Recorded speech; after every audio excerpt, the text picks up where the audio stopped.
Professor doctor Yunus উনি চট্টগ্রামের সন্তান। উনি সবাইকে ডেকে বলছে যে বর্ষায় পানি উঠলে আমি তোমাদের সবাইকে চুবাবো। তাহলে উনি খুব সিরিয়াসলি এটাকে হাতে নিয়ে মানে দেখতে বলেছেন। চট্টগ্রাম শহরের সব কিছু অপরিকল্পিত। এটা বাংলাদেশের প্রধান বন্দরনগরী, বাণিজ্যিক রাজধানী এবং পাহাড়, নদী, খাল, বিল নিয়ে এত নয়নাভিরাম সৌন্দর্যের শহর বাংলাদেশে আর নাই। কিন্তু এই শহরটা আমরা একেবারে অপরিকল্পিতভাবেই গড়ে উঠছে। ইট পাথরের নগরী হয়ে গেছে।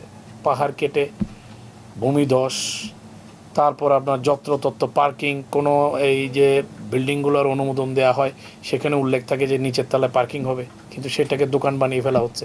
দোকান তো বানাইছেন, আবার দোকানের সামনে লিখে দেয় এখানে গাড়ি রাখা নিষেধ। রাস্তারও সে মালিক হয়ে গেছে, দোকানদার। এইভাবে করে আমরা পুরো শহরটাকে একটা জঞ্জালের শহর করে ফেলেছি।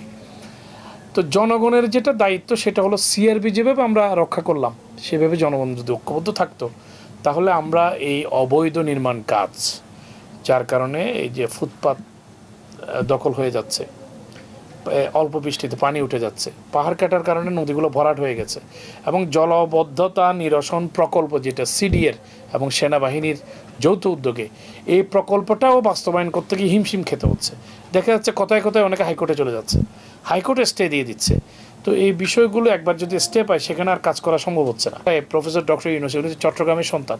উনি সবাইকে ডেকে বলছে যে বর্ষায় পানি উঠলে আমি তোমাদের সবাইকে চুবাবো। তাহলে উনি খুব সিরিয়াসলি এটাকে হাতে নিয়ে মানে দেখতে বলেছেন। এরপর থেকে কাজ আবার জোরে সোরে শুরু হয়েছে। সিডিএর চেয়ারম্যান সাহেবও অভিযান চালাচ্ছেন পাহাড় কাটা বন্ধ করার জন্য, আজকে অভিযান চালিয়েছে। কিন্তু কথা হচ্ছে আমাদের সচেতনতা, জনগণের যে সচেতনতা এটা বেশি দরকার।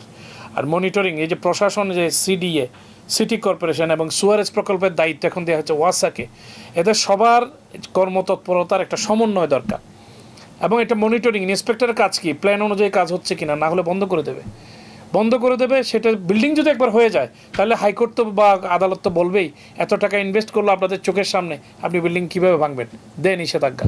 এই জন্য নিষেধাজ্ঞা তো পাবেই, এটা তো একটা ন্যাচারাল জাস্টিস। প্রথমে তো কোর্ট দেখবে যে এত টাকা ইনভেস্ট সে কীভাবে করলো, নিশ্চয়ই এখানে কোনো বৈধতা ছিল। দেখা গেছে পরিবেশ অধিদপ্তরের ছাড়পত্র আছে, লিখছে যে ৬,০০০ স্কোয়ার ফিট বাড়ি বানাইতে পরিবেশের ছাড়পত্রের প্রয়োজন নাই, কিন্তু নিচে লিখছে পাহাড়ের ক্ষেত্রে প্রযোজ্য নয়। কিন্তু দেখা যাচ্ছে দৃশ্যমান পাহাড়ের উপরেই এটা বিল্ডিং উঠে যাচ্ছে। পাহাড়ের পাদদেশে তো একটা দোতলা বিল্ডিং হইতে পারে বা একতলা বিল্ডিং হইতে পারে, একটা ডুপ্লেক্স ঘর হইতে পারে, কিন্তু বিশাল 13তলা বিল্ডিং কিভাবে হয়? হইলে তো পাহাড়টা ঢেকে গেল, আর দেখা যাচ্ছে না পাহাড়। চট্টগ্রাম শহরে আর দেখার মতো পাহাড় এখন সামনে পাওয়া যাবে না যদি এটা বন্ধ করা না হয়। তো এই জন্য পাহাড় রক্ষা করতে হবে, নদী, খাল, বিল এগুলা রক্ষা করতে হবে, যাতে করে মানুষের জীবন বিপন্ন না হয়। এই যে এক সামান্য বৃষ্টিতে পানি উঠে যাচ্ছে আর সেখানে মানুষ ডুবে মারা যাচ্ছে।